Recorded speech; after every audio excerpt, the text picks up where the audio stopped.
we must change the pockets and the economy of our people. When people have money in their pockets, you will tell them, can we do a one line of housing? They will understand that.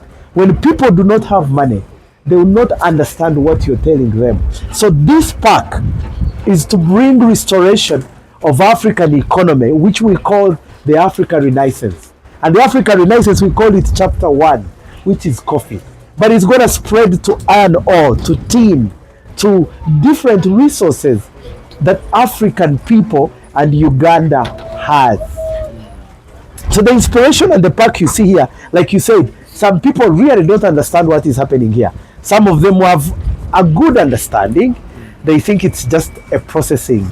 Yeah, a processing plant. A processing plant. Friends who are watching us, this is beyond just processing a plant. We're giving an experience to coffee lovers, to coffee takers, we're giving an experience of coffee for Africa. Because Uganda is the origin of Robusta. We're Robusta. giving Robusta, yes. Robusta coffee. Yes, is the origin. Uganda is the origin. Which is the most selling coffee? Right now it's Arabica. Arabica. But Robusta is taking places. Okay. Arabica production is about 30%. Okay. Robusta is 70%. 70% of Robusta has been using as a blend all over the world. But Uganda is a unique country. That's why they say, Omwani gwa Uganda mulungi. You hear people say that. It's a unique blend because it's Highland Robusta.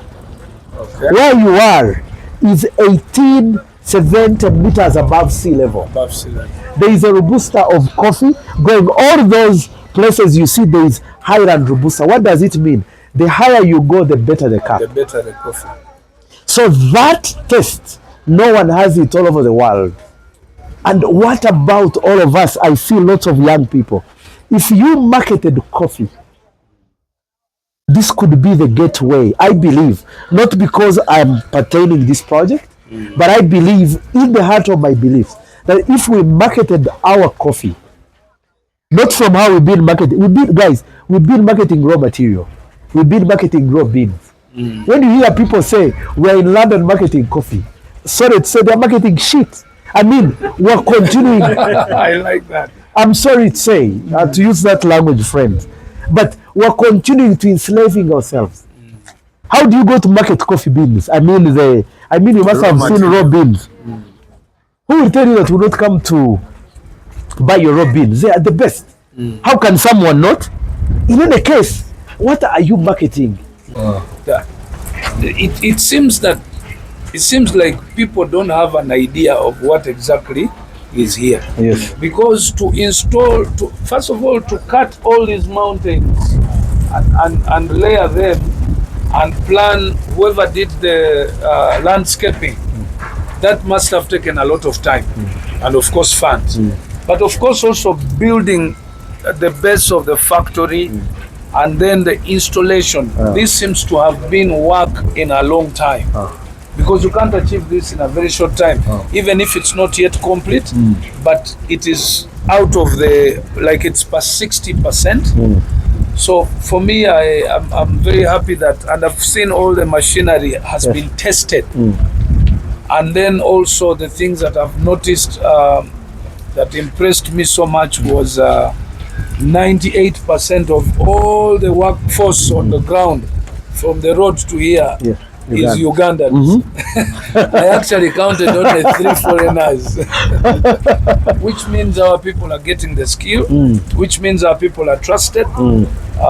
So can you give us a brief understanding about the full project that is here? First and foremost, Bebe, thank you for coming and accepting to be part of us. Thank you. We are, I always tell people we're in a war. And when you're in a war, you need friends. You need commitment of people to be with you. Yes. And this war is not a war by guns. The President Museveni and his comrades went to the war with guns.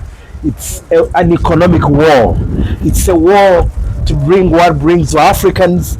It's a war to bring what brings to Ugandans. For over 100 years, we've been growing coffee. And it's because we've really shifted. You can look over there. Oh, there's a sample there. That's a coffee grower. That guy you see with a funny, not a funny, but a rusted roof. Yes. This is what you can be able to see. All these people you see have coffee. That rusted roof that you're seeing came about in 1994 when Brazil was hit by the frost. And then that's when people got some little money, the prices hiked up and put those. But you can see from then, their life has not been able to change. And yet, you say coffee is the second traded commodity in the world after oil. Coffee is a $460 billion. Why is that our farmers, they are not happy? Yes. They are not getting. Exactly. When you go to London, to the US, all these places that you go to, you see people in coffee have better homes, better homesteads. They are staying better. They have comprehensive insurance. They have health insurance. They have medical insurance. They are living the better life. Why is Africa still living? I mean, this is evidence. Yes. So the idea is that can we change what we are seeing? Can we change the disorganization of homesteads and very small little towns into what we see where we travel? And how is this done? This can be done here and sold in Amazon. This can be done here and sold on Amazon. This can be done here and sold anywhere all over the world. How is this going to be sold? That it's us Ugandans first embrace this. Like he said, you know, some people somehow, unfortunately, have been able to tribalize this project, that it's for Ntungamo. This is not a Ntungamo project, I can tell you. I can tell you, if you go around here, the spoken, widely used language is Luganda.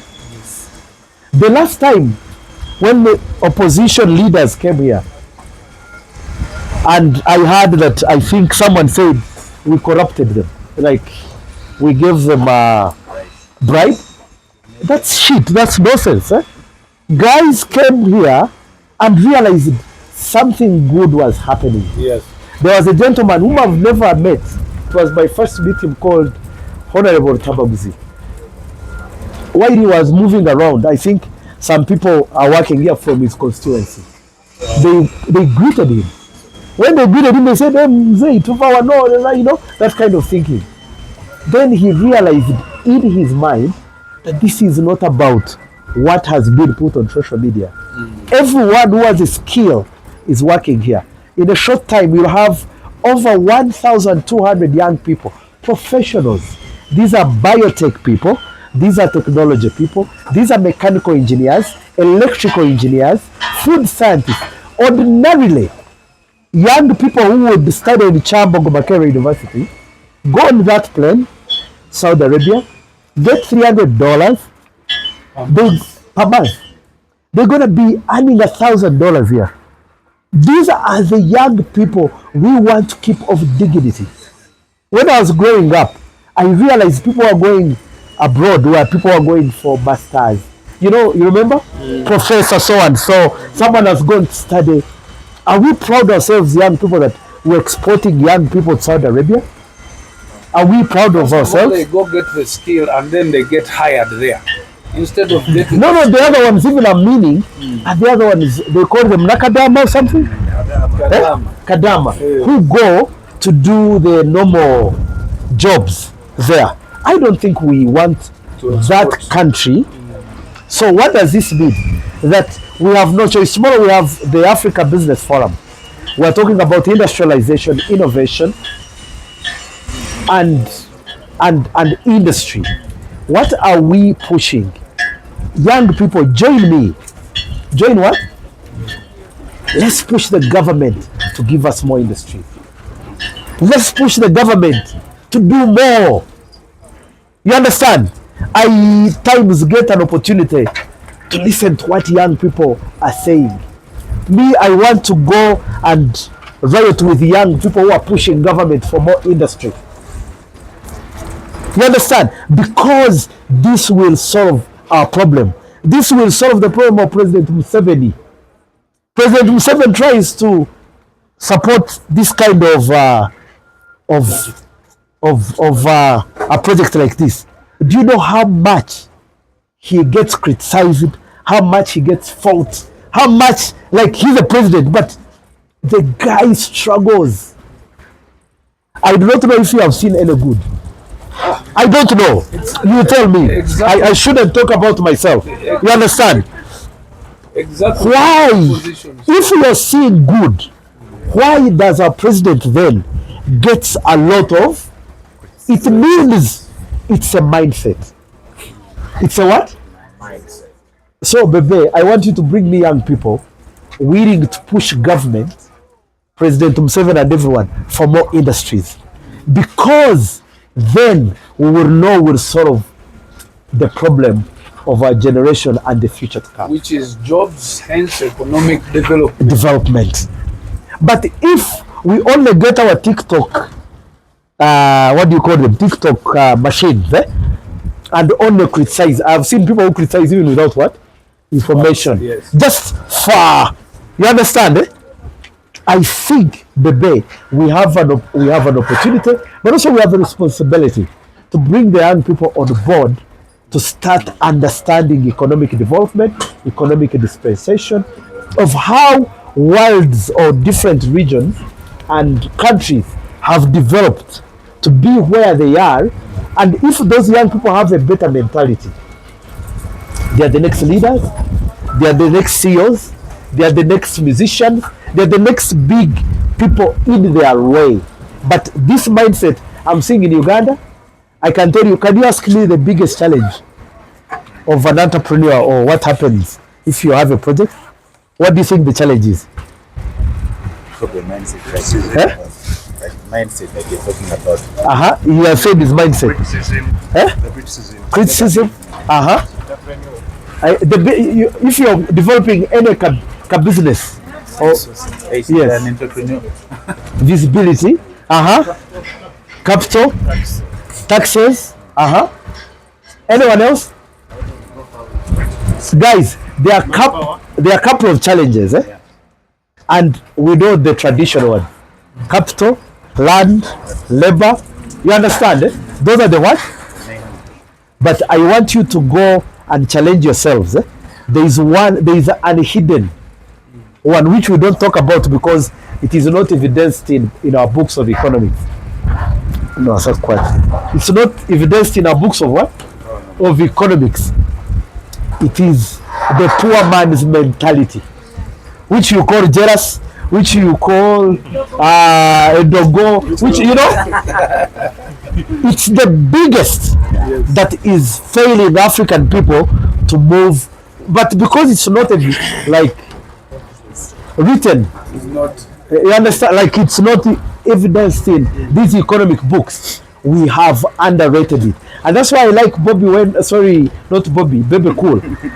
When I talk to him, we must do things in unconventional ways. And this is what you're trying to do. And that's how you're going to be able to win. So welcome with me to the Africa Coffee Park. We're going to go to another project attached this week, which is the Coffee Resort and Beach. We're also doing some big projects there. We hope that from tomorrow, which is the Africa Business Forum, the Coffee Marathon, Ugandans will understand that Bebe Cool, I don't know why you call him Bobby. Maybe they share. Bebe, that he was at the Africa Coffee Park, not Ntungamo. We want to demystify the Ntungamo issue. And guys, a couple of you have traveled. We are trying to put like a Mount Rushmore there. So you have Nyerere coming, you have the Mandela coming. So don't take it up now because it's not yet finished. So you have all our African leaders that inspire us at the belt. You go, if you've not been to Mount Rushmore, you can Google it. Those are things that we try to do. We're trying to create a park that when you come, you feel the experience of Uganda through young people allow me to say this. Coffee is your number one product that will quickly, you know what you call low-hanging fruit, that will quickly bring the country into the space of tourism, investment. I mean, this coffee thing will bring business here, will bring Bill Gates here. And when they reach here, what will they say? Oh, this country is nice. Maybe let me do this. You understand? It will bring tourism. You know, someone will say, can you go to everything? Then when they come, they will go to his show. They'll go to your business. So, we are using this as a catch, a kanyebwa, isn't it? To push people ahead. So what we are doing here is not for Nelson. You go in that small little town, there is no single room for the last 3 months. So people are getting shocked. How do we make business? How do we improve? How do we other district towns? Seed is not determined by that market. That is a commodity market which is in London and New York. So as the park, as in South Africa, we want to go beyond that.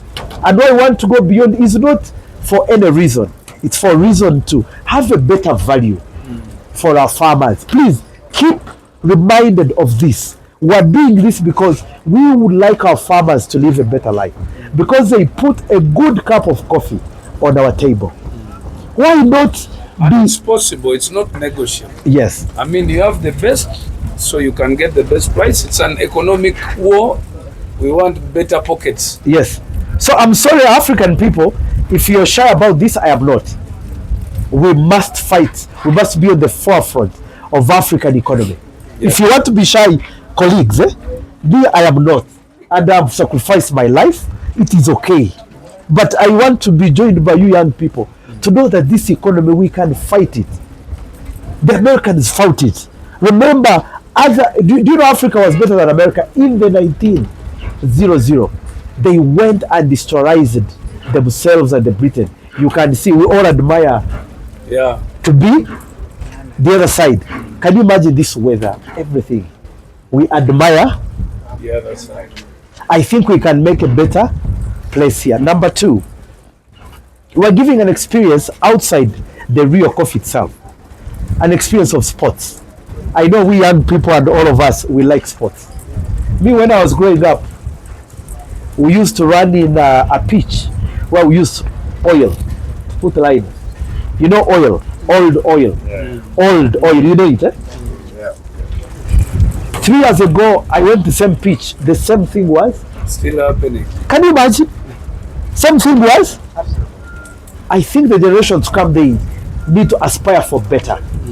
They need to go when they have done their competition and they are going to practice, maybe do Olympics in London, wherever they are going. They know even at home, it's the same standard. I think we need to inspire another generation of young people who should stop thinking small. It's okay. It's okay, yeah.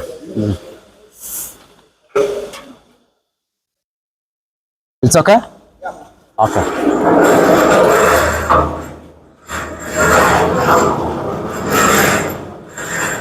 So this is a vacuum freeze dryer. The coffee you get out of the freezers, The cake. the cake, Yes. the frozen coffee, the ice one, is brought in here through the airlock system. You ride those racks and then you bring them and load into this warehouse.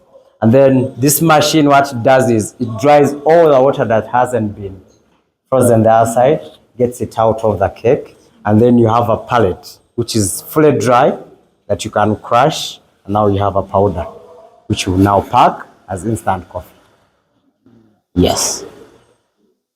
So The powder? the powder, Yes. there is the ready to. This is the ready to drink now. No, the other one, the That's the instant coffee. instant coffee. Yes, which is in two Those are 3. formats, but same product. Okay. Yes. And then the ready to. Then the ready to drink So for 4 different products. cosmetics. We should also be having scrubs. Scrub. We are doing cosmetics out of coffee. Oh, scrub. Scrub. for skin. Yes. And lotions and ladies- soap. Musoga, do you think people from Ginger do scrub? Of course, me, I do. What I do. Abasoga muscrubbing omubiri. Or what is the purpose of scrubbing? Soften my skin. Soften? Yes. Okay. I had a question about it. Yes, please. What is the minimum amount of money someone needs to importing machines that can help this? You can't tell. No, I can't tell. Now that it's made from their side. Me, I'm the recipient of this I receive, so I might not have that information. What I would say Yeah. is, how much do you think this one would cost? Is it like a Red Bull? More of that. It's more of an I'm energy saying drink. the cost. Would it The be cost. cheaper? No. It would be like 10,000 maybe. We need to make it cheaper for people to afford. Yeah, sure. Me, I'm advocating two sides.